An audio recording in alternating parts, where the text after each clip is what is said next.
Good evening. Today is Thursday, January 4th, 2024. So happy New Year, everyone, and welcome to the regular meeting session of the Milford School Committee. This meeting is being broadcast and recorded by Milford TV, and copies can be obtained at the request of this board or through central office. So great to see everybody. Our first agenda item is our student representative update. Hi, everyone. How's it going? Viti couldn't be here tonight. She's feeling under the weather. She says she's sorry, but so a lot of good things happening in Milford High School recently. So a big thing is that the senior breakfast was a big success, I'd say. There was karaoke. Everyone's enjoying themselves. We had a Joe B. band show later in the day that a lot of seniors actually came back to. Really cool to see how music can connect with people. You know, if you do karaoke again, Craig Consigley has a voice like an angel. So you Oh, really? What's your go-to karaoke song? How about let's go with The Gambler. The Gambler. That's a good I one. think I can Yeah. pull that off. But anyways, everyone's coming back from winter break. Speaking of the Joe B. Band, we have a concert on the 19th. We're teaming up with Rockin' from a Reason from Nipmunk. And it is all funds are going to go to pediatric cancer research. It's going to be $10 to get in, and there's a link in Joe B. Bio's Instagram. If you guys want to donate to that cause at all. Also, production for the musical has just began for Pitt and everyone else involved. It's going to be the Seussical this year, so that'll be interesting. Another thing is midterms are coming up pretty fast. Be a little less than 2 weeks now. And another thing that the students are really happy about that I've been noticing is that a few meetings ago we brought up the cafeteria tables, and recently the students are extremely, I would say, pretty happy that there's new tables. It's a big, they just seem very, very relaxed. It feels like a more enjoyable setting at lunch. So I'd like to thank you guys for that. And besides that, just a lot of positive things happening at Milford High School. And yeah, so cool. And that is the end of Okay, thank you for the update. Any questions or comments? You getting off easy tonight? Oh, one. Here we go. All right, so the cafeteria tables are fixed. What's Yeah. next? What do you need next? What's next? So besides the cafeteria tables, it's just a thing about the trash.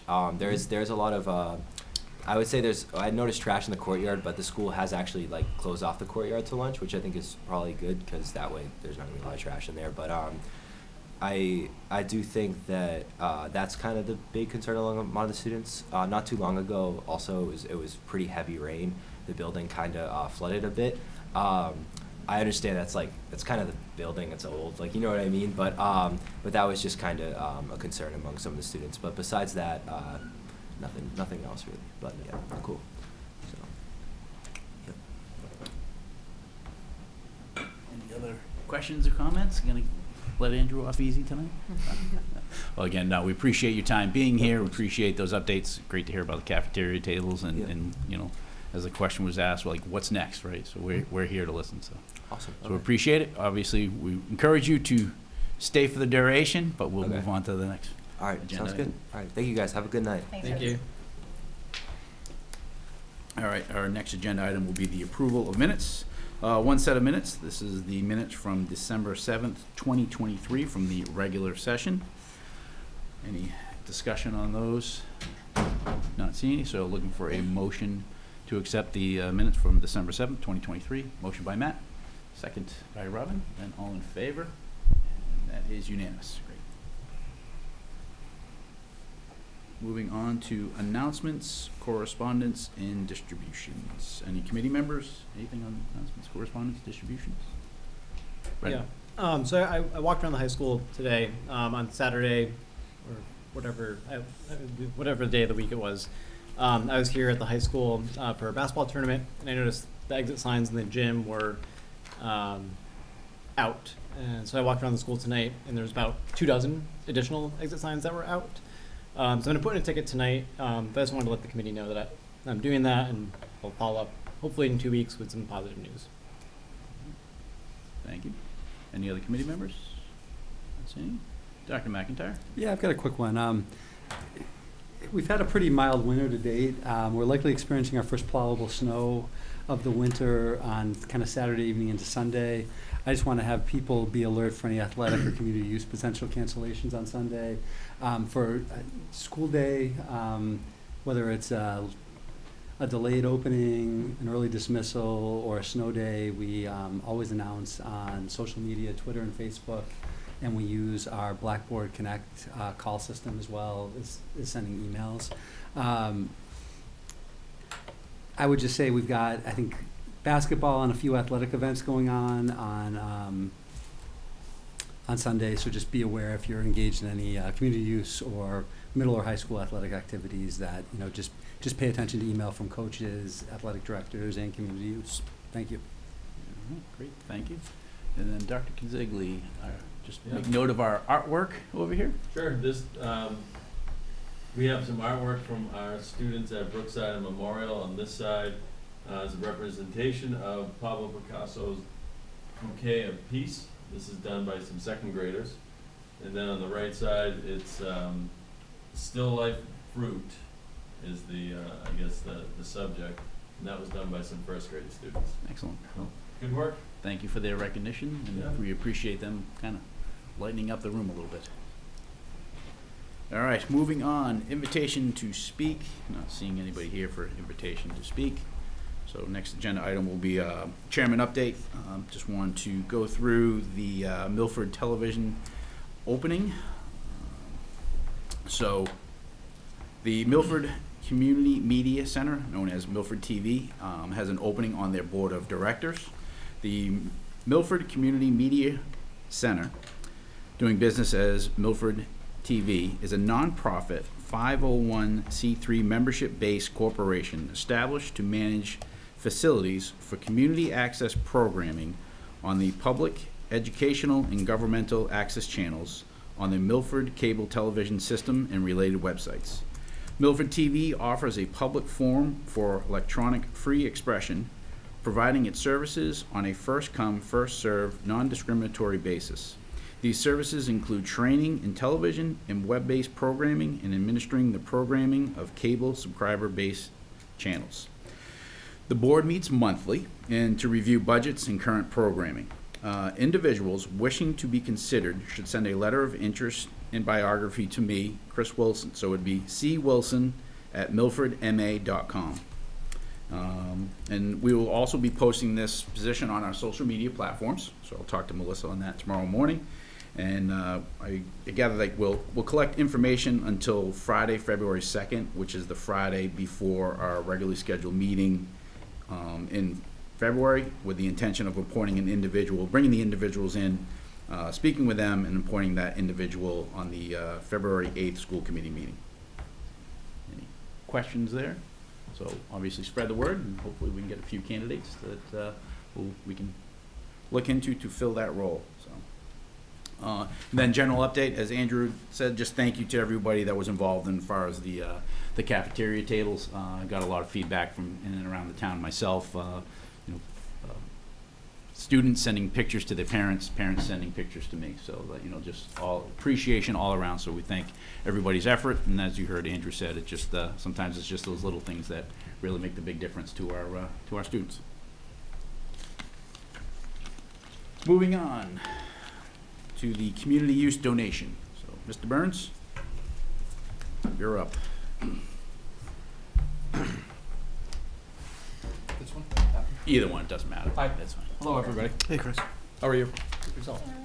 So I had emailed Ms. Perry and Mr. Kinsley regarding a donation that community use would like to make to the soccer program here at Milford High School. Both coaches ran a clinic for us this summer, and some of the proceeds that we received regarding that clinic, we would like to donate to their booster account for their to use at their discretion. The amount would be $1,000. Very good. So any questions on that transfer? Yes. Do we know what the corporation name is?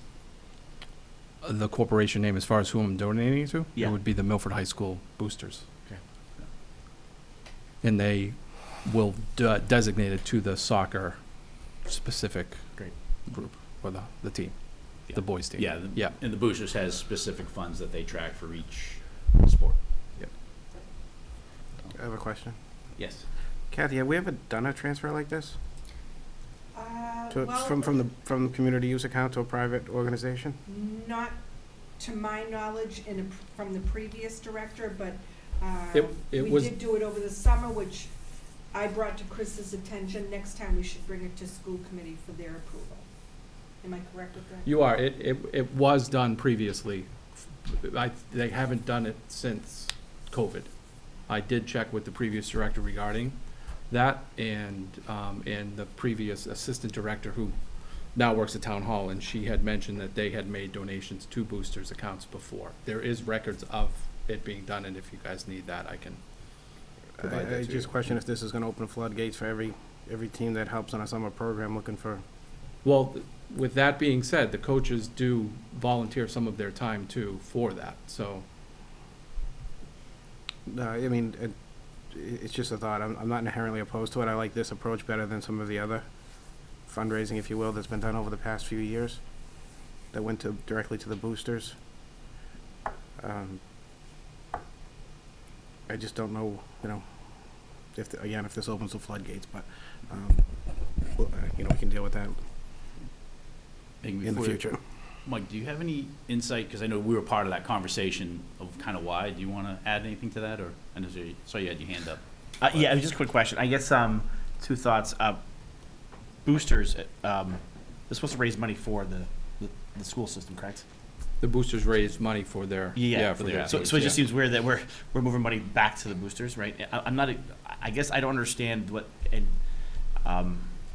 what's the intent, I guess, back in the day of why are we moving money from the school system back into a booster? Well, I think they look at it as they can grow their program, because it's not high school kids that are participating in this particular case. It was youth soccer. But So who they, performed the service? the two coaches of the Milford High School Yeah, soccer but team. Was it community use that performed the service? We registered the kids Okay. and took in money Yep. from that, and then we're gonna donate proceeds back to the coaches that were involved, to their So, Booster account with. booster account, yeah, to so, their so, booster so, account. so who paid the coaches? Community used it. Okay, good. Sorry for all the questions. No, that's fine. That's why I'm here. This is one of those things that probably was done many years ago, and it seemed right, but it's probably we want to make sure it's right. So I guess I'm still trying to understand. So the boosters, they do fundraising to raise money to give to the school system to support us, right? So I'm trying to figure out why we're moving money back into a booster. Well, Do you want to answer it, or? I mean, It's a positive I answer. just, I'm just I don't know curious. how involved, but I mean, this has been, we did it with probably 5 other teams this summer. The coaches would come to us and say, we'll run a program, and we liked, obviously, we run programs. So we'll run a program, have these coaches approached us and said, as part of, in lieu of some of the pay, will you donate money back into our program? So in lieu of pay of what? To who? To the coaches that are running the clinics for us. So they're interesting. All Sorry. Yeah, I guess we probably shouldn't go too far down that road, just Right. because it's the transfer side of it. Sorry, Megan. go ahead. Let me go over Megan first. I was going to ask Kathy a clarifying question and then just had a comment, Chris, on the program itself. So from a school budget standpoint, we provide all the teams with uniforms and with transportation and with space if we need to rent space or whatnot for them to do their activity. The booster supports everything else. If they do a ceremony at the, I'm just trying to kind of Sure. designate Right. what the boosters is covering, just maybe so we're a little more familiar. That's my understanding, Meg. And we also, of course, cover all of the officials, transportation, and equipment. So I understand the boosters to cover everything that exceeds the needs, maybe a want and banquets and events. Anything more than that, I don't understand the. I think it's what Okay. Kathy said, like an Exactly. end of the year Yep. banquet, Yep. or, for example, the football team, on Fridays after school, they feed the kids. Yep. Right. Got it. Like and I that think comes sometimes out it's of their- supplemental stuff, right, Chris? Yes, Like if- that comes out of their booster account. Yeah, Got it. they want team T-shirts, team jackets, supplemental, like food, awards, Yep. anything above and beyond running the basics of the program, right? And that's why. Totally. And I don't want to go too far down, but it's a these summer programs are a great way for fundraising, and it builds our programs, because it's our high school coaches working with our youth, so what the hopes is to Sure. kind of build our programs up. So I think the thing that'd be helpful to have further conversation around, not here, not tonight, is around just boosters in general and the equity side of it. Because Sure. I know we talk a lot about equity and how is that being permeated through that work. Not our purview, but I think worthy of just discussion. The only comment I was going to make, Chris, is my son actually participated in the program, and I think from a community engagement standpoint, like, they're the best because it's the high school kids with the little kids, and it generates so much excitement. So I think it's a great opportunity to engage the teams where they're able and willing. So I just want to say thank you for the program. Thank you. And I think one thing from a clarity standpoint with discussions, I think it was, let's start so that way school committee knows where the money was going, John. I think kind of to try to answer that question without getting too far and having too many of these types of transactions, but to understand, since community use falls under school committee, that when money does leave their bank account and goes over to an outside bank account, because the boosters is not affiliated per se with the school, they're like a PTO, and that's why. So from my understanding, right, we just kind of wanted it from a transparency standpoint. Did anybody ever speak with Zach about this and make sure this is? Well, we're not transferring. I'm an advocate of a paper trail, so it would be a warrant with an invoice coming from community use for your approval. But my ask was, before we process the warrant, we should have your approval first. Then when you sign and approve the warrant, we have transparency. So there will be a paper check cut over to the boosters. It will go through the appropriate process, once you approve tonight the donation. Okay, I'd like more clarity on all of this, but I mean, if the soccer team needs something, we can spend it out of school funding. We're giving it to a third party, however much great they've done, it's still the fact of it's going to a third party account, they can do what they want with it. And I don't know, I'm having trouble wrapping my arms around it. Yeah, we'll probably have a more detailed conversation about boosters, and we can bring boosters in, because they do have specific policies in place, just to be a part of it. Mike or Robin? I think fine, we approve it tonight. Kathy and I talked about this a while ago, like, why can't they invoice us and stuff like that? So I'm glad we're doing paper trail, but I do think we need to have a larger conversation Yeah, about definitely. moving forward, because it's a little weird to me. Okay. But it's $1,000, but I think Right. it's fine, let's move forward, but I think we should need to have a discussion in the future. Robin? Yeah, I guess my thought and point was just, it sounds like when these coaches offered this program, they did it with the thought that some money would be going back into their program, and so I do want to be mindful of that. I'm just wondering, and again, I don't know if this is for tonight or in the future, if there's another way to do this, as opposed to, is community use the only way to do a program like this? If they want to offer a camp as a fundraiser where they're getting money back into the program, is it more complicated by having it through community use, or is that the appropriate channel? I don't know the answer to that question. I think it warrants a I think discussion. it's easy for us to do the registration process and all that, and everything that goes along with that, the waivers, and like we have that all on file. I think the way that we run this, honestly, is the best way to do it. I think you're gonna get more questions going forward if, say, for example, the two soccer coaches run their own program, collect money from kids, are using the high school fields for that, and then they're collecting every single dime. Yeah. I mean, as everybody knows, community use, we don't, it's like a revolving account, we don't make a profit. We have money there, whatever we have money for, that's what we can do, and that's what we can spend it on. I can't go out and buy the bubble and just rent out that for us, you know, we have to have the money there, and I think this is a better way to run what we're trying to do. If we need to define it a little bit better, then maybe that's something that we can do. If I can, I think we do, because what happens if, next year, I don't know if you do all these programs, the football coach, the cheer coach, the tennis coach, the baseball coach, the softball coach, all want to broker these deals. We'll do this camp if. Right, no, I agree. We have policy in hesitation. place per kid or per child, what we're going to accept as far as what community use takes in for money, because we market it, we have to, as you guys know, we pay the staff for out of any money that comes in the community use. Michael? Operationally, I think Chris hit on the head. He's right. They're set up to do this stuff. Makes sense.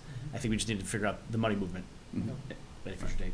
Yeah, definitely, what community use offers for a service to build programs that we want to build our high school programs is certainly there. Just sounds like, yeah, we can work through. We're trying to be more transparent, from what it is, but certainly we're not trying to overextend ourselves too, so, yeah. In what, like I said before, that we are, and like Kathy said, there are POs that we do for it. It's not like I'm just writing them a check for $1,000 and saying, here, do what you want. So there is a trail, and there were previous ones that were done before this with previous booster donations, but that was before COVID. Mhm. Sounds good. I Megan? was gonna say thank you for flagging, and I'd make a motion to approve the donation. I'll second. Motion by Megan, second by Brendan. I just have one Yep, question. go ahead. So for the actual payment, it'll say Milford Boosters boys soccer team, is that, like, what will that look like? There'll be an invoice that Chris will do from community use to the boosters, $1,000, it will be on the next warrant, and then you'll approve it and the check is cut. And it'll specifically say boys soccer team? What we do is we've spoken to the boosters president regarding this, because there was misconception that the boosters would take money in and just kind of distribute it to where they wanted it to go at that point in time. But before we decided to do this, we had told the boosters and the president that this is earmarked towards the soccer, and she said that that's fine. We did it before, and she knows it's coming, or, so it's not like we're just handing them over the $1,000 and they can do what they want with it. When they get the invoice, or a copy of the Yeah. invoice, it will It'll say say boys soccer. Boys soccer. So by state law, if a donation comes into a nonprofit and it's earmarked for a program, they have to use it for that program. Right. Correct. So. Good. Any other discussion? We have the motion and a second, then all in favor is, I'll abstain. yeah, okay, so 6 in favor and 1 abstain. Very good, no problem. Thank you, appreciate it. Thank So- you. And we'll continue the Sorry, discussion on Chris. that. A lot of questions. Thank you. All right, moving on, the job posting for the school business administrator. All right, a few quick comments, and I'll open it up for discussion. One of the things I've done since the last time we met, which was a little bit ago, is I've collected sample postings from approximately 30 communities across Massachusetts, so different public school systems. And the titles for the postings range pretty dramatically. And I'm just going to list a few of the examples. There's Assistant Superintendent for Finance and Operations, there's Business Manager, there's Business and Operations Manager, there's Finance Director, Finance and Operations Director, Director of Business and Finance, and School Business Administrator are among the titles that are out there. I would love tonight if we could make a decision on, I think, kind of two things. One is if we're proposing to split the HR function from this position, and that'll be part of the discussion, I think, on Saturday too. But, adding a director of human resources or human resources something for the 24-25 school year. And there's a strong argument to be made that, a human resources position or additional one is needed because we have 900 employees. There's a high volume of benefits, leave, hiring, and other related HR issues that are, we deal with all the time. The other piece that I'll throw out there is there's at least 6 or 7 other communities right now that are currently engaging in searches for school business administrators. And I would say, putting, Kathy's long tenure aside, and Kathy would concur with this too, it's a very difficult position to hire for, just generally. And I talked to a lot of superintendents over the course of the year at a lot of different events, and if someone's searching for a school business administrator, they're not getting a lot of candidates, and they're sometimes posting multiple times to finally complete the search. So I just want to prepare the committee for that piece too. So I would say, I think that the two questions are, what do we want to title the position? And I would say, the one non-negotiable from my perspective is the person would have to have the school business administrator license. We're probably looking for someone with experience based on the size of our district. But, what are we going to title it? And are we going to make the split? Or I think the two questions we want to answer tonight, and if we can get those answered, I can create postings, I can kind of circulate the postings around for some feedback, and we can kind of get moving on the process. Excellent. Go ahead, Michael. So the licensing, do we have everybody in the district who's licensed? Do you know the answer to that, Kath? I don't think Not we to my do. knowledge. I don't think we do. Okay.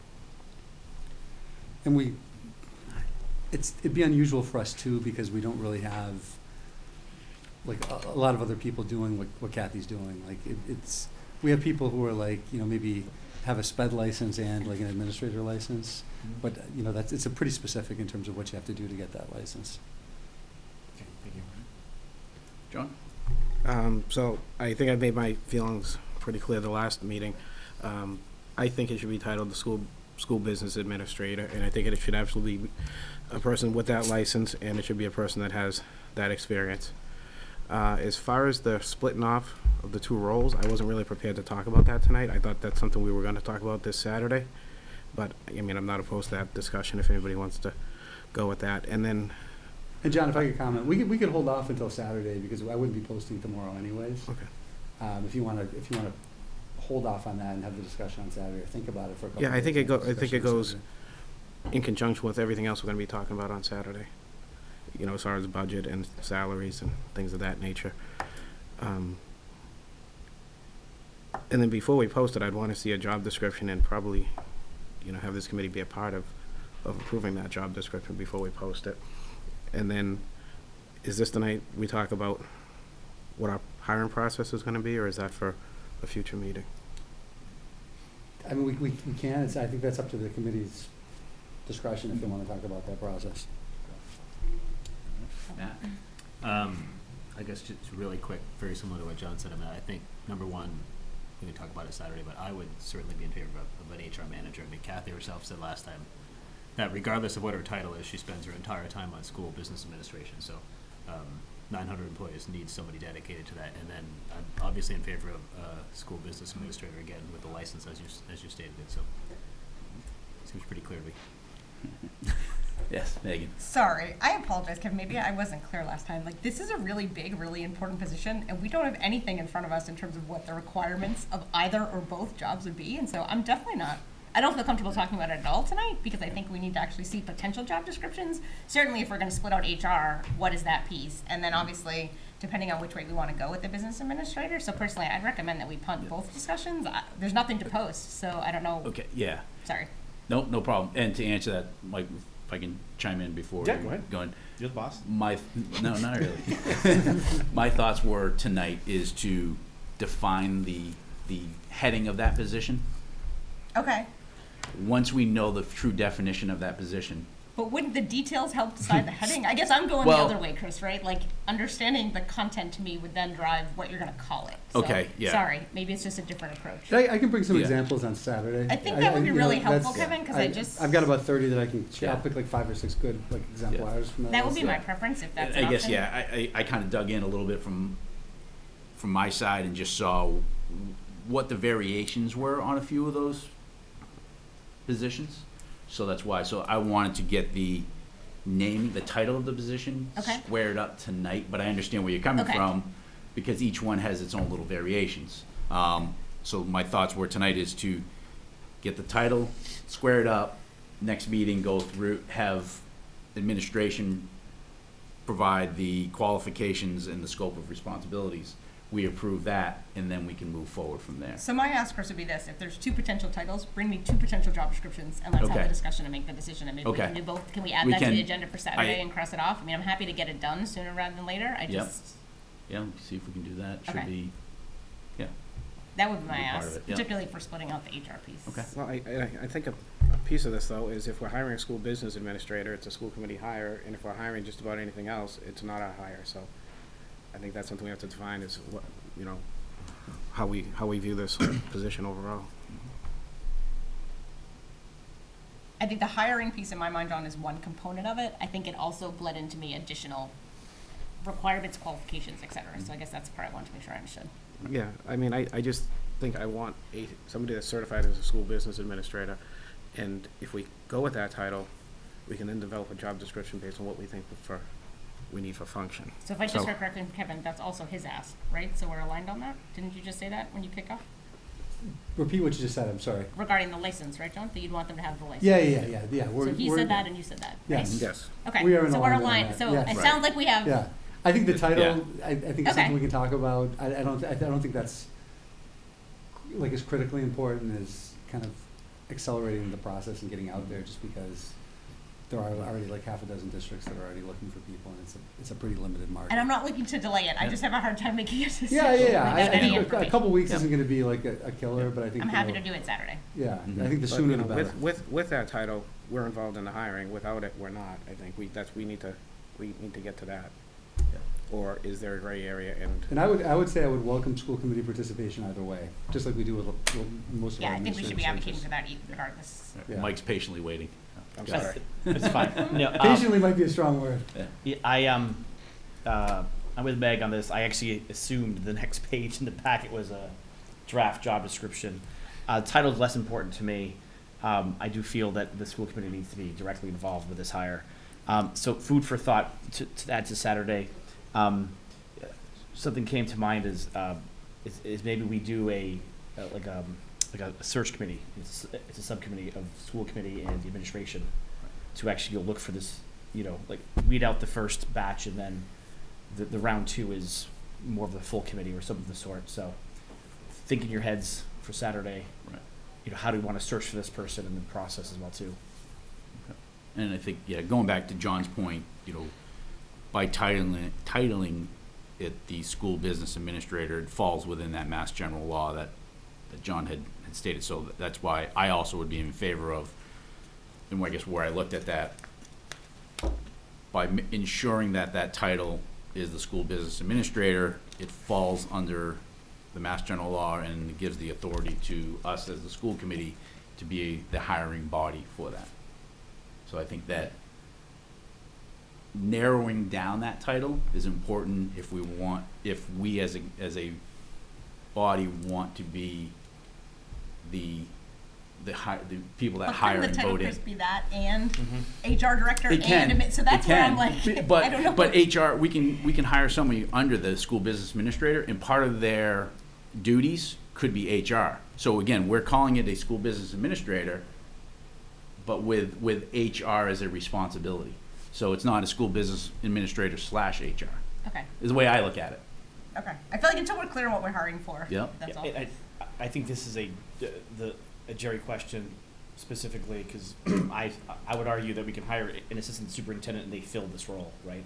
So I think the semantics are not as important and could be a Jerry question, So as far as the job description, that's the meat and potatoes for me, and then we can figure out the title after. Right. I went the other way. That's fine. So, fair. Matt. No, I was going to say, I think I understand what you guys are saying, and that would be obviously very helpful, but I apparently think more like Chris, so I'm going the other way, right? And I remember, recall, I should say, from the last discussion we had here, it seemed like the majority of the discussion was around whether or not we were just going to replace Kathy's position with another assistant superintendent of business and human resources. And I think the discussion, I was under the impression the discussion here tonight would be, do we want to do that? Do we not want to do that? Do we want to follow the Mass General law and say we're not going to delegate that position to the superintendent? We're going to say we're going to take over the search and the hiring of the school business administrator, and then do we need this piece or this piece along with it? So I have no problem doing it Saturday, but I feel like if we wait entirely until Saturday, we could be doing that for an hour and a half on that one specific topic. Right. Which I got nothing else to do on Saturday, but I don't know how long we want to be here. All right. Robin. The only thing I was going to add, and I completely understand how are we crafting a position when we don't know what the roles and functions of that position are.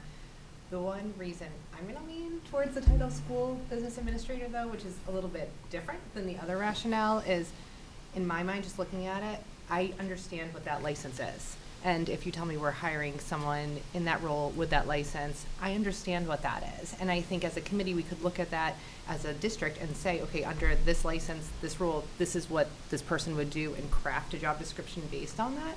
Whereas I feel like if, I think Kathy is wonderful in what she does, but do we want to necessarily open it up and have that broad of a description for somebody new that we're bringing in? I don't necessarily know. So kind of going along the lines of what Meg said, I almost feel like we should have 3 descriptions, like a separate school business administrator, a separate HR director, and then if we combine the 2, what would that look at? So then we were combining like the 1 versus the 2.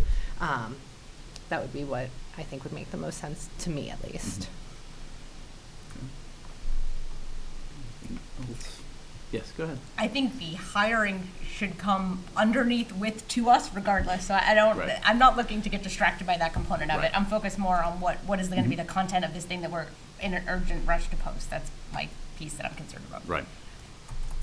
Again, yeah, we're trying to get ahead of it, I understand that, and, you know, when we look at the process, the posting, you know, the committee members how we're going to narrow down from, you know, the many resumes that I hope that we would get down to that, and how school committee to be involved in that, and the number of school committee members, so there is a little bit of, some process stuff that we also are going to have to hone out without delaying the process too much. So, but it sounds like what everybody's looking for, and I guess, you know, again, if we want to talk about it on Saturday, is to have kind of like the 3 different descriptions, right? So just a school business administrator in that description, an HR description, HR manager, I guess, how we're calling it, or HR director. So that's the only thing but that it would be completely separate from what school committee would be involved in as far as from the hiring process, and then that dual role of a school business administrator and with HR capability, I guess, right? Is that The only part that I don't know if I'm hung up on or not is I get the need for the job description. You need that to post it, right? But first you need to decide, are we going with assistant superintendent or school business administrator? It seems like everybody is in favor of a school business administrator with that license. So it doesn't seem like there's a discussion about needing 3 or 4 or 5 job descriptions. It's we need to hire a school business administrator, and we may or may not need an HR director. But we definitely need to get a job description together for a school business administrator, right? Okay. What more is there to discuss on that topic? Other than before we post it, obviously you need a full job description, and we need to know that. Exactly. But for the purpose of tonight's discussion, it seems like there's a consensus that we just want a school business administrator with that license. That's the primary requirement, and that you can tack any number of responsibilities under anybody's job description and title all day long before they sign any contract. So really it doesn't matter, in my opinion, that what the specifics of the role are, knowing obviously that a school business administrator has to deal with all the daily business details. We generally know what Kathy's doing every day. We need somebody with that license and that title to replace what we're losing. like, I slightly disagree a little bit. So back to what Meg first brought up. If this is going to be I don't know, not newest position, a position that we're more involved in, that we're creating, if we need to have a job description. So we can't just do a title and then. Of course you don't. So, and 2, I like the original idea of having Kevin come to us with like 3 different proposals, ideas, maybe from other districts, and say which one do we want. We're not the experts in this, so. No, but I wasn't under the impression that the discussion tonight was to finalize all of this so we can post it tomorrow. I thought Right. the discussion was to decide which direction we want to start moving in so we can post it. Right. So if it's school business administrator, the next step is give us the different descriptions. If it's just hire another assistant superintendent that's doing all this stuff, then the answer to that is carry on. That's your hire. I just think if we did just use, I mean, we're not making this title up out of thin air. If we use this, you know, that title that's in the state statute, I think we can then develop the job description that we want, even if that was involved with not a subcommittee, but a search committee that was a few members from here and the administration to bring back for the full committee's approval. And we can, like to Matt's point, the job description can be the job description. It's everything that's under the statute, and then whatever we throw in the apple cart. Brendan? I have a general question that may not be the right time for it, but I'm just curious about it. If someone applies to this position, they don't have the certification, can they get the certification by the time that their official start date happens? Let's say we want them to start May 1st, we go through the application process, we hire someone, and they have 30 days to get the certification as part of their, or. That's probably a worst case scenario. Okay. I would prefer bringing someone in who has some experience, just Okay. because of the size of our district and the size of our budget. Understandable. The reason why I asked, I can see potentially someone with a CPA who'd be clearly qualified to handle the work, may not have the specific experience that I don't know if we would want to open that pool up if you say that the pool's very narrow to begin with. I just Kathy. want to Yeah. advocate, good question, Brendan. Yep. And I would seriously advocate that the job posting goes out with certification required. Okay. Only because, you know, at this point, we are a $75 million budget. Sure. And it's a 500-hour requirement just to get your license. So you're not getting it in 3 months. Got it. It's going to take some serious time. Okay. I think a district that could be looking at licensure preferred would be a very small district, you know, 15 million to a $20 million budget. But we have 900 staff members that we're building staffing plans for. Sure. You really need to have, and a CPA might get it quicker, but I think at this time, I think you should go out as required. Okay. No, that's a good, yeah, thank you for And if we clarifying have to that. adjust down the road, I mean, we, you know, Yeah.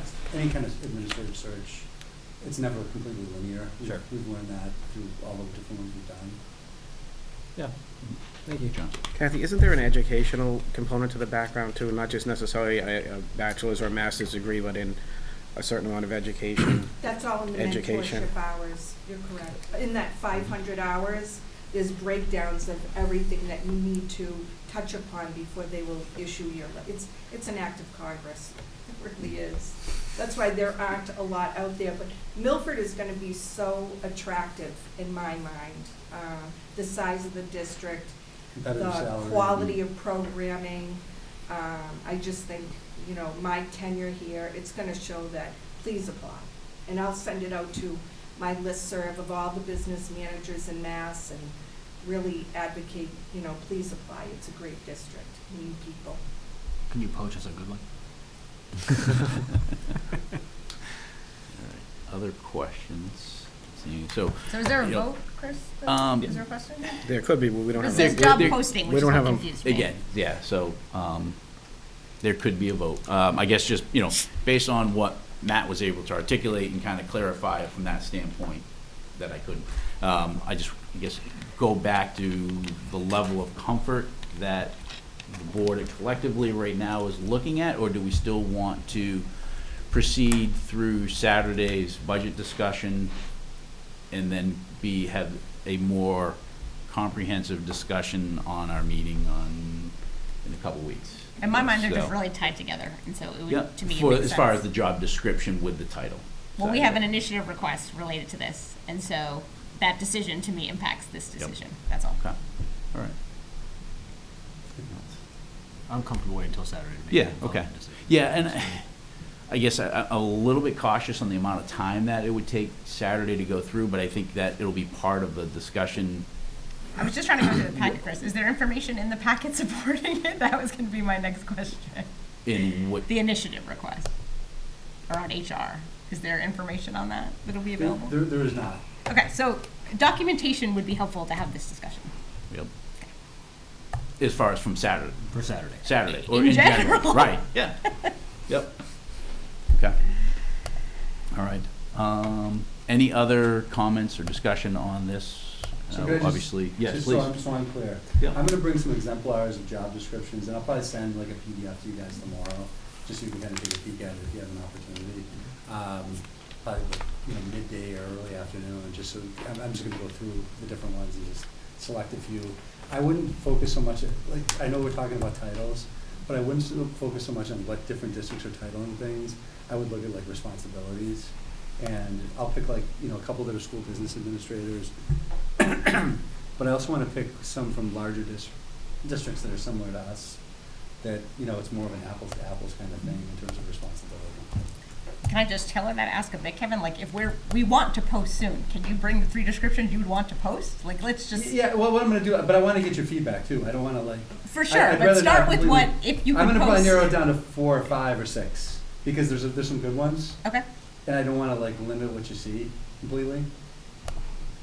okay. I guess my ask would be more, bring a Milford 1, 2, 3, and then add some background of some others that you liked, and then we can go from Yeah. there. That, I was gonna say the same thing. I think we need to be more clear.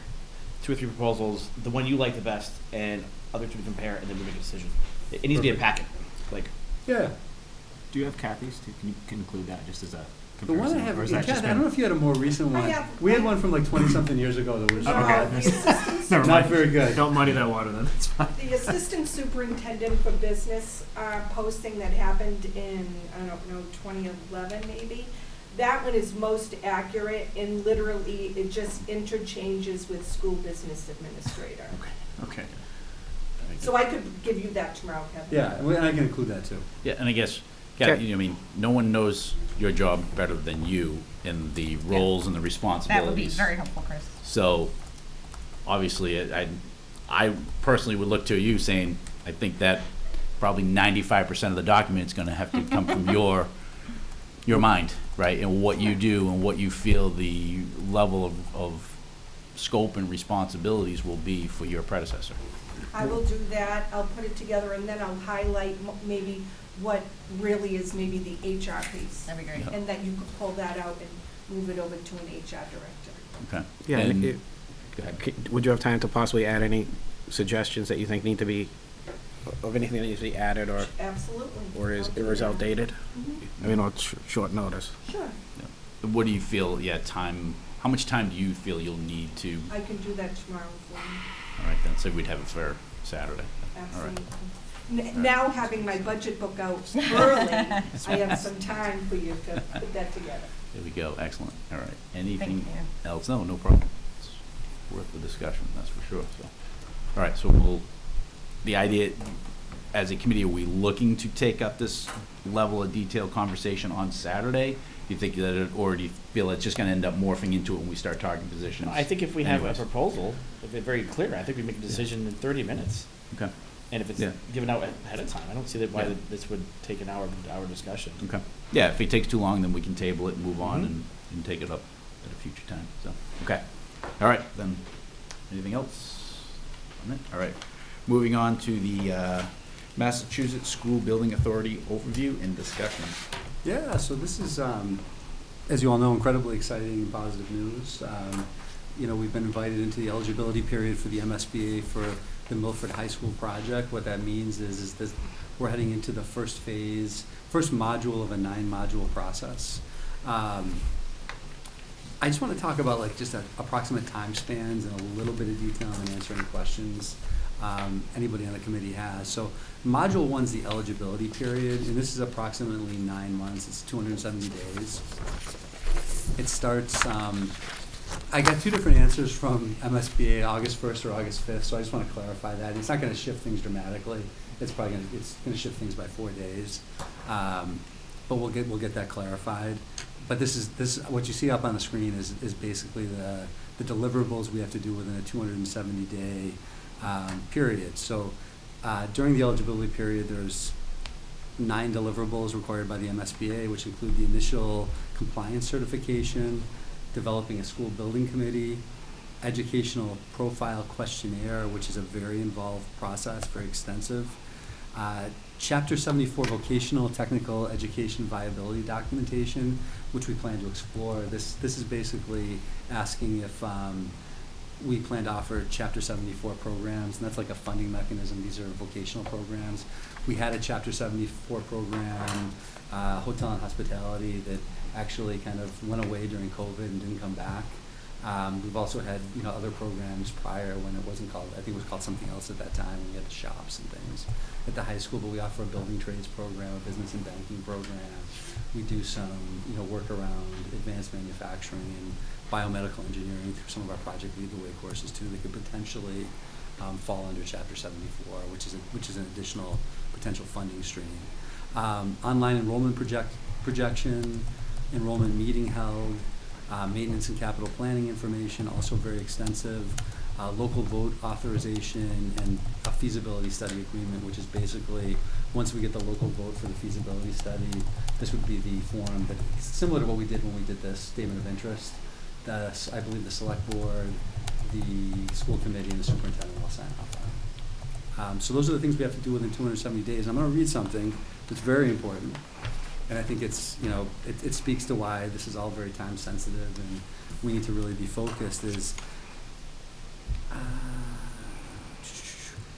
the MSBA will require districts that are unable to complete the preliminary requirements within the time frames noted for each to withdraw its statement of interest and reapply when the district has the financial and community support required. So if we don't follow through on any of these components, we're back to kind of the end of the line, basically. So it's critical that we kind of complete everything within the 270-day window. And there's a little more flexibility as we kind of move forward with timeframes. This is probably the most deadline-intense period of the entire process. And it's a very work-intensive process for the next 5 to 7 years when we're doing this whole kind of pretty significant project. But this one has, like, as you can see, 30 days, 60 days, 90 days, 180 days, 270 days, where things need to get done by those kind of dates and deadlines. And, it's exciting, but it's also, there's a lot of work and a lot of very detail-oriented work and planning connected to each of these pieces. Some of them are very simple forms. Some of them are very, the educational profile questionnaire is Craig can speak to this. You're talking about everything you're doing in the school building, and for a comprehensive high school, that's a lot. Matt? The only thing I'd add to this, obviously, is they staggered the start dates for people. For anyone who couldn't make the meeting, some districts are starting in March. Luckily, we do have a 6-month head start, and I know that our contact with the MSB has already provided us with the Chapter 74 and educational profile questionnaires. So we have a head start compared to some, which is, I think, a good thing that can get us going, maybe especially with Kevin and Craig and team not feel as rushed as they may if they were handed the document on August 1st and said, good luck, you got 90 days to fill these out. So I think that's very beneficial, and I know it's obviously very exciting to have the opportunity to knock a lot of this off as soon as possible, and perhaps show MSBA we're incredibly serious about getting this done. So, Michael? Called Craig up a few weeks ago and said, hey, explain Chapter 74 to me. So he gave me the rough idea, and they said it's like a Bible. It's pretty intensive. And you just mentioned the educational profile is also pretty intensive. When will we start working on those? Probably shortly. Okay. Does the school community need to get involved with the Chapter 74 decisions, or is that really the administration? I think it's more administration, but Okay. obviously we're going to dial you guys in to kind of what we're thinking or what we're proposing. A lot of, or I don't want to say a lot, some of what we put in the SOI was talking about, bringing some of these programs that support students who are going directly from high school to work and having the facilities to be able to kind of accommodate those types of programs. So I think we're going to, put in a good faith effort to say, hey, this is what we're proposing. This is how we're going to get there. This is probably the type of space we're going to need. This is why we're choosing it. We're going to connect it to some of the Worcester County workforce development work we've, been engaged in over the last 5 to 7 years, and some of the trends we're seeing with employment, and some of what we're seeing from student demand for things like building trades, which is very high. Last thing, I think next meeting we should start talking about the composition of the school building committee. SBC, whatever they call it. Yeah, and that's pretty. There's pretty specific roles that need to be filled. It's not just like let's grab 30 people. It's we need somebody with this, somebody with this, somebody with this, and I believe there needs to be I think the superintendent, the principal, and there has to be faculty representation. You have to get people with building expertise. And there's some, other categories. I think, you've got the town manager, select board representation. FinCom representative. Yeah, Minimum of 1 school committee representative. Yeah, and I don't have it right in front of me, but that's like. No, I read it a few weeks ago, but I don't have it in front of me. There's either. 11 required positions that we have to. Yeah, it's pretty decide. prescriptive. Yeah. But yeah, so I think next meeting we can Definitely. talk about that. Start diving in. Brendan? My only question, and this does seem like a lot of work, is it appropriate at this point to bring an additional person in, like a consultant, to help you with all this paperwork, or do you feel like you have the staffing right now to do it? I don't know if you really. Just asking, yeah. I can throw that question out to folks. I think generally the district personnel do the work, in conjunction with the building committee, and Sure. And I think with Woodland, was done. And again, it's taking on another full-time job. Exactly. Is what happens. Sure. But I think you generally do it internal. There might be something like with Chapter 74, we may bring like some of our contacts from, workforce development or DESI that we've worked with and say, hey, this is what we're thinking from a proposal, can you give us some feedback, those types of things. Got it. But I think generally it's done by, district personnel, and as you move forward, the building committee's driving a lot of it. Sure. I would just add too, in terms of the accuracy, I think, of the information, we do have, her name's Nina, I am not gonna destroy her last name.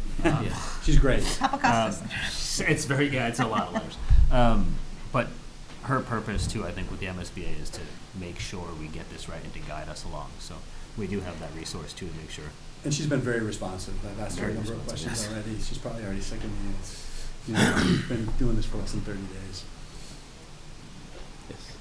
So in terms of project management, Kevin, is that yourself in terms of overseeing in totality? Is that? I think so. I think, Okay. Josh is, generally Sure. the building principal is very involved in the process too. Mhm. So it's usually the superintendent and the building principal, Okay. the drivers of it.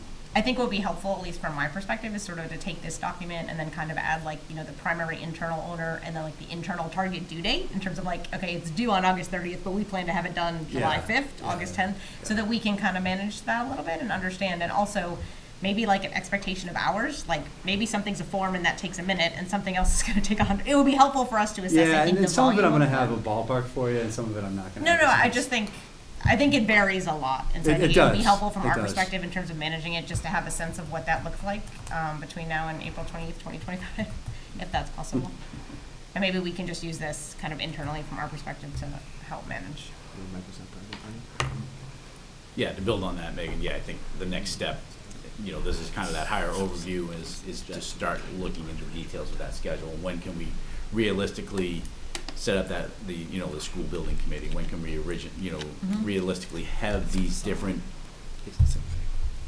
questionnaires and committees set and ready to go? So when the clock starts ticking on August 1st, by August 2nd, we're already 50% done, right? Excellent. So I feel like, trying to set those realistic timelines, that's gonna be the next phase. I also feel like looking at this, of those items deliverables that are up there, where does school committee fall in, right? And where are we gonna help? And I think that we need to work with administration and help define those, being a part of that school building committee in developing that. Personally, I would like to be part of that whole Chapter 74 vocational talk. I know that I'm not gonna have as much involvement on the online enrollment projections or the enrollment, when the enrollment meeting is held, right? But I think there's certain functions and deliverables there that this board, being a, voice for the town, we should be a part of, and we need to define that. So again, define the dates and define our role and which ones we need to be part of. Chris, maybe just one more thing. So Kevin, I know we did a lot of sort of community engagement like years ago, like prior to the first submission, right, in terms of getting feedback in these forums. COVID happened, a lot's happened. I feel like it's probably a good opportunity also to re-engage with the broader community. I think if you're in the district, you're probably pretty well aware we've been trying, but it's probably also a good opportunity. There's probably folks that are newer to town that have no idea that we're embarking on this process. I know it got a little bit of attention in Milford Daily News, but just to continue to ensure that we have that overall town support when it gets to town meeting. Who knows who's on that when it comes around? Is that something that can get into that free newspaper instead of them? Yeah. I mean, I don't know if there's room with all the ads, but it would be nice if we could get something in there that instead of it just being highlights of sports and stuff like that, perhaps the section for education this time around could be, this is what we got and this is what we're looking at, and here's our steps, and as Megan said, at least that lands in everybody's mailbox, and there'll be something if they open it to see. This is Yeah, and coming. I think we can definitely do like the press releases, and I think Nancy's very good at like getting that stuff out there, and whether people choose to include it or not, in the 100%, newspaper, yeah. we can't control. Sure. But I will say, like, we can hold like what we've done in the past, like some forums at different places, like the senior center, Sure. the youth center, a couple of our schools, just to kind of say like, probably a few different languages, and just say like, hey, we want to talk about the process. We're going to share like, the detailed piece of what's coming next, the broader piece of what the process looks like, answer any questions people have, and I'm happy to have school committee participate in that. Obviously, I think Josh would participate, and maybe a couple other folks, and we can, maybe even grab some people from the previous building committee who can kind of say, hey, this is what the experience is like. Great. Any other questions, comments, discussion points? Not seeing any, so I'm good. Thank you. Very, everyone. very exciting, big doings. Yeah, it is very exciting. A lot of work to do. There is a long runway, but as I said. It's not that long. Yeah, more we can get done, the better. Well, long runway when you look at it from a project start to project completion. Yeah, side. exactly. I That know seems there's- like it's forever. I know there's a lot of deliverables and a lot of work in between, but it will be a process. It does go quick, though. Exactly, so, all right. Moving on to our Milford Public Schools policy. This is a first read of a new community use policy. Mike Akajanian was the author of this policy. He had a lot, Mike has extensive experience in nonprofits, so he was able to help draft up this policy. It kind of went through a couple iterations through the policy subcommittee. I'll turn it over to Mike just to kind of maybe give a couple of highlights on where you started and where we're at, and we'll open up for questions. No, sure. So I remember when I first joined the committee, one of the community use came and we asked them to come and kind of present their financials and just had a lot of questions. My background is, recreation and nonprofit recreation programs. So just had a lot of questions, then learned that community use was under our budget, and it was kind of confusing. So I was like, all right, well, let's make this less confusing and clean it up from the precedent. So did a bunch of research. John did a ton of research. Jerry had 40 years of knowledge in his head that he was just dying to tell all of us about. He gave us a paper that he wrote in 1996 with basically the same questions the school committee had at that time, which was who is in charge of this, the community use, who appoints director. So he was happy to turn that over and say, here's the history. He did digging. It was, long story short, it was time to clean it up. So that's where it came from.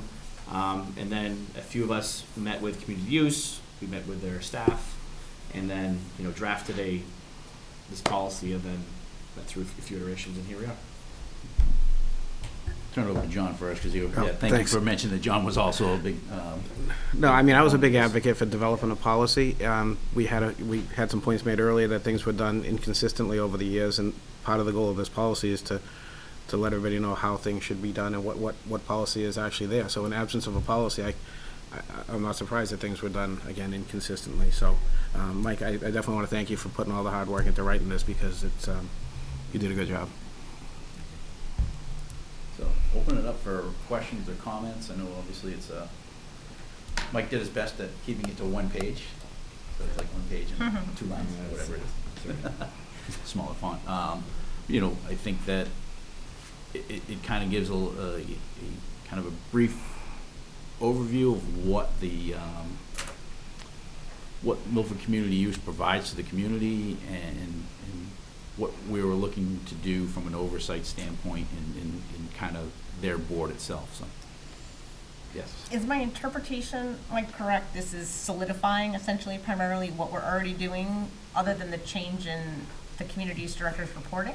Is that fair? Yeah, it's not. It shouldn't change the way it's operating today. It's just it's memorializing it into codifying it of how it operates today. But as far as the director still reports to the superintendent.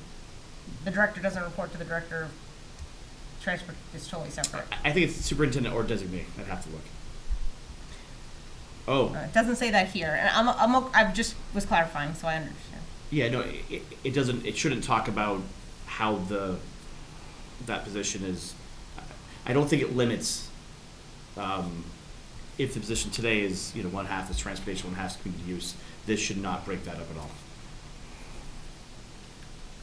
Okay. We took originally it was like full time, and then we realized that would actually break this up, and we took that out. So it does not say full time. It just says we will appoint or hire a community use director. That will be supervised by the superintendent. Yeah. Does that make sense? Thanks. Yeah, and it's unclear I'm sorry, go ahead, Matt. No, go ahead. Mine's just I get excited. All right, go, John. Go. Oh, now I feel what I was going to say. But it does make it clear that the director will report to the superintendent, because right now it's really not clear. We have memos from Jerry that position is a school committee hire, but it's unlike most other school committee hires. It's not clear that that person then reports to the superintendent. So I do like that clarification. Yeah, the only other thing I was gonna add is, the other big piece that I pulled from this is right now, town moderator, select board, and us all appoint 3, and this would bring it down to up to 7 seats that were all appointed, if I got it right, by the school committee directly, right? So, The appointment Yes. of all 7 seats is done here instead of. Yes, yeah, Correct. yeah, so, yeah, that's the other big change. In 1974, we couldn't figure out the history of why there's like 3 different boards appointing and et cetera, so, you know, in talking to Chris, he's reached out to some of those boards and they just never responded. We had some members that technically have been on the community use for literally 15+ years that we've never heard from, so we decided to clean it up and say, hey, the school committee should appoint the entire board. So, yeah. Go ahead, John.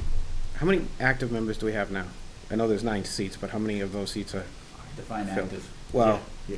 How many Consistently appointed? attending. how many members do we Right. have right now? It's Actual like members right 4 now? to 5, I think, right, Chris? So there's probably, there's 3 by the, 3 by the select board, 3 by school committee, and 2 by the town moderator. So there's 8 right now? Yes.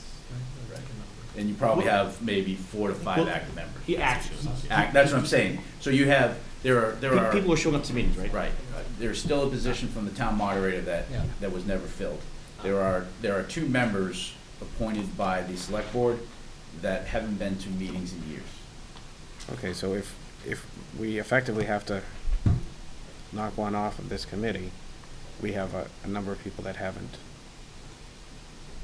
Yeah. participated? Because And there's language connected to that Right. too. Yeah, correct? Yeah. we reserve the right Yeah. to. Did we? Yeah. We did. to meet. Effectively, it's an ad hoc committee of the school committee, right? Oh, I agree. Yeah. So.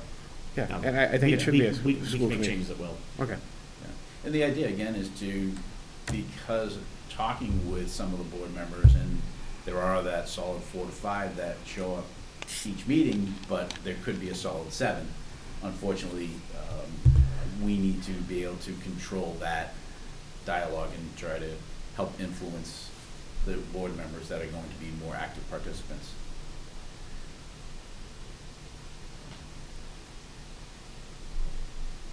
Any other, yes, Brendan?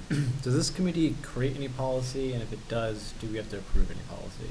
No, so, well, it can, be put in there, hold on, where is it?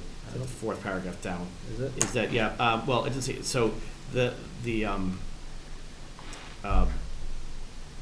community use program may make recommendation for committee action, but it may not act for the committee. So they can't make decisions for us, if that makes sense. Or are you asking in community use? In community use. Yeah, policies would be their director or us. This is an advisory board only. They cannot act for us. Okay. So that's specifically put in there. So if they wanted to develop a more like a program that encourages coaches to have summer camps, so that way they can get money into the boosters, that would really come through us, not through them. They'd have to make a recommendation for us to approve. Okay. It's literally an advisory committee. So when we did research with like Chris and Kevin and whatnot, is the board is their advisory. We went to a board meeting. It's all advisory. Okay. So it's a great board though. They're very active. They ask a lot of questions, but at the end of the day, it's community use director and superintendent really who make the decisions. John? Just to add to that, there's been some disconnects over the years. At times, that board did make decisions, including financial decisions, because this board wasn't engaged with that board, and it was basically by default. Like a previous director's salary was approved by them a number of times, which I don't have any problem with the salary that they did, but from a procedure, it should have just been kicked up here and we say yes. Yes. Just for clarity's sake, so what we're doing with this is purely just the ad hoc committee. We are in no way influencing the day-to-day operations of, say, the community use director, assistant director. Correct. It's just to clear up how the money moves. Like Kathy can give more details, but at some point, you know, their payroll, the part-time payroll is being approved at town hall, not through us. And that was just weird, right? So this is to clean everything up. It's like it is now an official codified policy of school committee. So if anybody asks in 20 years, there's documentation of what it is. Any Any other questions on that? So this being a first read, no vote is needed. Doesn't sound like any edits need to be pushed forward, which is great. So we'll bring it up at the next meeting for our second read and get things implemented. So, great. Thank you. Thank you, Mike. Thank you, John. All right, moving on. Report from our superintendent. Yeah, this is really brief, and again, another good update. The lights are operational, have been calibrated and set for the softball field at the high school. An evening test was done on Friday, December 22nd. I think, Craig, you were part of that, right? Yes. And the lights provided great coverage on the field. We can have softball games at night now, which is fantastic. The only thing that needs to be completed is the company needs to return to repair some cement areas where electrical lines were run for lighting. And I think there's 2 or 3 of those areas that need to be kind of, I think, repaved, basically, because they cut into the concrete to run the wires, I believe, to the poles. But it's, I think another really good project. And Craig, do you want to comment on the field and what it looked like? I mean, as far as the lighting goes, it was great. I think that the field's being set up for the spring, so there's dirt piles everywhere, but the lights were good. The lights highlighted those dirt piles well. That's right. All right. Any other questions on that? So, again, just the details of that project. Is that project what we would consider 100% complete, or because I would of say no, because we're Okay. still waiting on the fix for the fix for those? Okay. and Just probably wondered. I think probably just do some leveling of Okay. the dirt that was pulled up too. All right. And it's the same, I believe, right? Same company that worked on the turf and track is the same one that did the lighting, correct? Right. Yeah. So, excellent. Yeah, they've been very responsive Good. throughout all these projects. Excellent. Any other questions on softball lighting? Not seeing any, so moving on to the report from our Assistant Superintendent for Curriculum, Instruction, and Assessment. Thank you, Mr. Chairman. Just a brief overview of what we're doing with STEM, science, and practical arts. As we made you aware of last year, we implemented a new 5-year curriculum review process and procedures. We are entering year 1 for science, STEM, and practical arts. Math is in year 3, I believe. Yeah, year 3, and literacy is in year 2. Now we're on to science. In this phase of what we're doing, we are at the learn and prepare stage. So what we are working on currently is we've formed a committee. The committee has about 20 members that represents each of the different buildings, not necessarily each of the different grade levels, but each of the different buildings. We've met together already 3 times. We've drafted essential questions to begin our self-study. Throughout the next, hopefully by the end of the school year, it's going to be a tight turnaround. We're going to write up a self-study. We're going to get it out to staff to validate it, and then we're going to come back to the committee to present what we found and also some recommendations. Then after that, through the summer, maybe early fall, we hope to have an action plan moving forward, which most likely will involve curriculum shifts in science, in places especially where we don't have curriculum right now. And so in next year, we'll probably be piloting some things, but again, I think I'm putting the cart before the horse, so we gotta do our self-study first, which is what we're doing this year. Write that up, get it to you, and we'll go from there. I do want to stress, though, that, again, this is the 3rd curriculum. Next year, we'll probably be starting up with social studies. I think social studies and world language, and then I can't remember what's in year 5. But every time we do this, there's a different group at the middle school and the high school that's affected. At the elementary school, it's all the teachers every year. So it is a little strenuous on our elementary teachers, and we're trying to be aware of that. We need to get the work done too. So we do put a lot of stress, I think, on our elementary teachers every time we try to think about new curriculum. And then they're learning new programs. Meanwhile, they're trying to learn the program we just brought in the year before, so, it's a lot of work and adds to a lot of stress that, they're already under, so just be aware of that, I guess, and we're aware of that as a committee, for sure. I don't know if anybody has questions? Anybody, questions? Oh, go ahead. Can you elaborate on your comment where we don't currently have curriculum? What? I would say, well, we have standards, right? Mm-hmm. But not necessarily programs that we're following, so like, Meaning if you went into every classroom in that grade, they'd be learning the same thing at the same time. correct, but they wouldn't necessarily, like, we have FOSS kids that have been here for years Mhm. at our elementary level. Are all teachers using them? No. Okay. In certain areas, like, for example, we're piloting Open Sci Ed at 2 different elementary levels. That might be a direction that we go, which would mean FOSS kids would go away. That's all it means. And when we just use our curriculum standards and not necessarily the same program, Mm-hmm.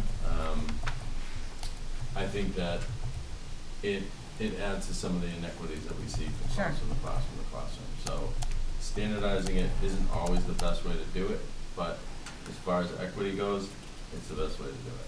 And that's the approach that we're certainly taking in, say, like K-5 math and ELA curriculum. Correct. Whereby that's, Correct. okay. Yep. And we were in the same boat Mhm. 2 years ago in math, Right, exactly. right? Yeah, yeah. So like we had a standard program, everyday math, was everyone following it? No. Got it. Okay. So that's where we're at with our science as well.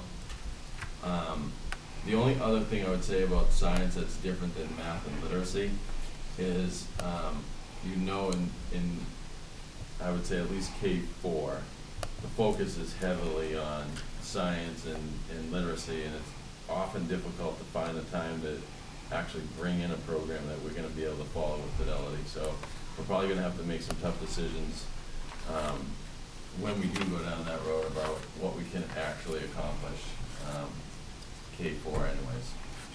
Where we've picked those curriculums for math and ELA and, roll them out, does that then become part of the teacher assessment process? The expectation would be that that's the Yeah. curriculum. And that's a lot of what, Carrie and Carol do. Okay. Right, is they work with principals and assistant principals and explain to them what they should be looking for when they're walking into classrooms. And not only the administrators, but they're also working directly with teachers. Okay, thanks. Yep. That's helpful. Any other questions? Thank you very much, appreciate the update. Moving on to report by our Assistant Superintendent for Business and Human Resources, Ms. Kelly. Yes, thank you, Mr. Chair. I have the committee's approval this evening, 8 warrants in the amount of $1,258,638.26. Looking for a motion to approve the warrant. Motion by Michael, second by Robin, all in favor. And that is unanimous. I also have a list of the latest appointments from our previous meeting. No vote is required. And I do have a course reimbursement request in the amount of $3,119. So looking for a motion to accept the course reimbursement. Motion by Brendan, second by Robin, and all in favor, and that is unanimous. Thank you. Thank you very much. Moving on, subcommittee updates. Any subcommittees that have met? So, Michael? I guess this subcommittee, the website tech committee, we've met a couple times. It's moving along pretty quickly. Worked with Nancy and Melissa 2 weeks ago. We got a lot done. Spent a lot of time talking about colors. But anyways, the framework's there. We're filling out the forms, and I'm hoping the next 2 weeks we'll be submitting to the company the information that we need to go move to the next step. So thank you to Melissa and Nancy. We also have a larger committee involved, so once we get to a point where we need feedback, critical feedback, we'll open it up to the whole committee to get the feedback, and then we'll go through the iterations of the company. Great. Sounds good. Thank you for the update. Appreciate it. Matt? Tuesday, I think it was, just a couple Yes. days ago, the facility subcommittee meeting was held here, and we had a couple updates. We'll just go down quickly. Brookside punch list to get a final documented amount of things that need to be done for that project to be completed. That's still in the works. Carlos and Kathy spoke with somebody from Aries a few days ago, and they're going to continue to work on getting a finalized, documented, agreed upon list for closing out that project. Another thing that was on our discussion was the fence around the turf. When they did the turf, they clearly backed into it. The company did agree that they'd be coming back to help fix that. That's the same company as Kevin mentioned. I'm sure when they come back for the concrete, I think you said they were going to take care of all of it. I think that's the plan. So that'll be taken care of. And one other note we had, we talked a little bit about tickets with Carlos and how the facilities team is currently being used. He noted, obviously when he started, they had to catch up. He had something like 350 tickets backlogged in the system, so they had to do a lot of checking to see what was and wasn't handled. But they said on a daily basis, they're handling somewhere between 12 and 15 tickets a day. So it's a couple of them. Some are more substantial than others. Tuesday was heaters at the furnaces at Brookside, but they got those up and running very quickly. So he said obviously slower days, they start playing a little bit of more catch up, but they're generally full speed all the time. So something to keep in mind for Saturday when we discuss what's on the document, because it sounds like we could help them more to get ahead. So I don't think I have anything else there. Yeah, the only thing I'd add is, the staff is working on the school building assessment report, so we'd ask for that. So just to basically go through each building, so that way we can have a report of each building, where it's currently at, where we feel those needs will be in the future. So that end of January timeframe. And then Matt, were you the one that brought up asking about the roof? Oh yes, I did have that note here too. Yeah, we mentioned the roof again in discussion around The roof at the high school. the roof of the high school. Sorry, the one that. Yeah, please. We talked at past meetings here about getting some ticket information and cost information and vendors, possibly because our warranty is gone. So we talked about that, and that's another thing that Carlos and Kevin they're gonna look into as well. And the goal around that obviously is, now that we hopefully have a finish line for how long we need this roof to last, we should be in a position to be able to say we need to set aside $700,000 or $1 million a year, because we're going to have to spend this much chasing and fixing leaks every year. So in the event that we can't identify a short-term warranty or extended warranty, it would be great if we could set that money aside and not have to go running to the town to look for extra money because we had a bad winter or something like that. So that discussion was started as well. They're going to try to get more information in terms of tickets, I'm sure through our system, as well as documentation that I think we do have from whoever the roof company is, and hopefully we'll have something to go on. I don't know if it'll be for Saturday, but it'll be, my request I would say was that we have something to make a decision on for this budget cycle. So it may not be Saturday, but hopefully soon. Thanks, Matt. Any other subcommittee updates? Not seeing any, so moving on, future agenda items. Any future agenda items from committee members? Not seeing any?